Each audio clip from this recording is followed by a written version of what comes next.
Hey guys, what's going on? Welcome back to the channel. As some of you may already know, I recently did a video about the 5 things I love most about my Shelby GT350. If you haven't seen it yet, feel free to check it out. But today I didn't want to do a video about the 5 things I hate most about my Shelby, just because there's not really that much to hate, to be honest. This car is just absolutely amazing. So instead, I'm going to do a video about the struggles of owning a 350. And if you have one yourself, or any car that you love for that matter, I think you might be able to sympathize with at least a few of these points. These are just some minor inconveniences, some small nitpicks, nothing too crazy, nothing that outweighs owning this amazing car. So let's just jump right into it. So one of the main struggles of owning a GT350 is how low the front end is. I unfortunately can't make it into every entrance like this one here, so I will usually have to scout my path in advance, and in this instance I'm going to drive around to the other side. Here is another location I usually have trouble with. I have to come from a pretty wide angle and go super slow, so if there's anyone super close behind me, they usually get really impatient. And leaving here, you can see how the car is getting really close, and that one even scraped. I usually can't take lefts out of any steep exits. Here I will take a right, and once I'm on the main street, I'm gonna have to do a U-turn to go the other way.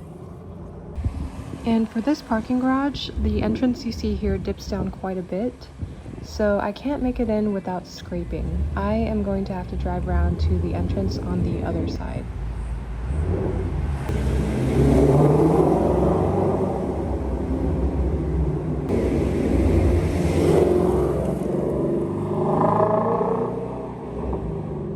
A few moments later. Bad news, it looks like they've closed the side that has the flatter exit, so I'm gonna have to go out the other way, which is much steeper. When you have a car that's really low, it is super stressful driving new routes because you don't know if you'll be able to make it without scraping your front lip, and that is pretty much everywhere in California. It definitely helps to have a spotter though. Cut the wheel the other way. Keep on going. Cut. Me.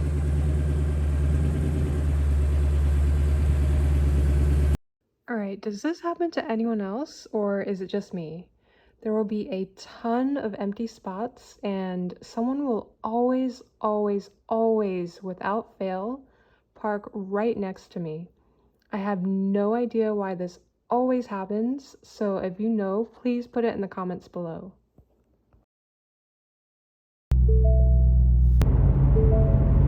For any of you guys who have V8 muscle cars, I am sure you are very used to seeing this symbol come up and having to visit the gas station a lot.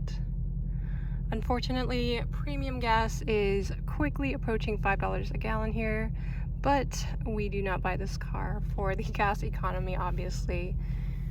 I'm sure you've all heard the saying, smiles per mile, and we definitely get a lot of smiles in this car. Let's check the miles per gallon that I've been getting recently. So 14.6, that is actually not too bad. I've been usually getting closer to 10 miles per gallon in the city, but since I've been doing some highway driving recently, it's gone up to a whopping 14.6, so I am not mad about that. I am always at the gas station, hence my license plate. If you have a V8, you know the struggle. If you don't already have one of these reward cards, I highly recommend you get one. It might not seem like a lot, but it does add up over time. And if you're eating up as much fuel as I am, it will definitely pay off in the long run. I usually only get about 160 to 200 miles per tank, depending on how aggressive I drive. Did you hear that rattling?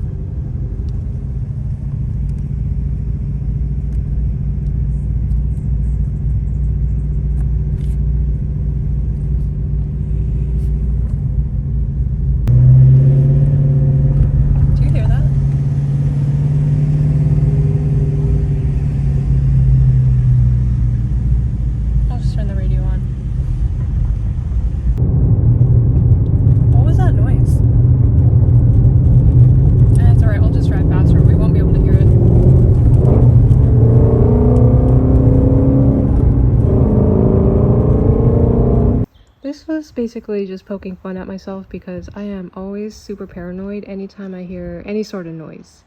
It's a struggle not knowing if or when something is going to break because that is unfortunately the reputation that this car has. Another struggle of owning a 350 is that I can never just grab the first available spot I see when I go out. It doesn't matter how much of a rush I'm in, it is not worth getting door dinged or having someone scrape your car when they're pulling in or out. If you have a car you really love, I know that you park way out in the back too. This isn't really that big of a deal out here in California, but in places where it rains or snows a lot, this would probably be more of an inconvenience. And when possible, I like to park in spots where only one side of the car is exposed, like this one. Another small nitpick I have about this car has to do with the panel gaps. I don't know if you can see it in the video, but where the rear quarter panel and rear bumper meet, there isn't that much room, so the two pieces are starting to rub and the clear coat and the paint are starting to chip off. And this is just the way I got it from the dealer. And on the other side is pretty much the same thing. You can see there that the clear coat and the paint are starting to rub off on this side as well. And this is just the way I got it from the dealer. No one has tried to fix it or anything. So yeah, it's unfortunate that the quality control just isn't really there on these cars. So hopefully that's just something they'll change in the future. Now, if you are as paranoid about scraping your wheels as I am, then you know that street parking is a struggle. This is how you think you park, and this is how you actually park.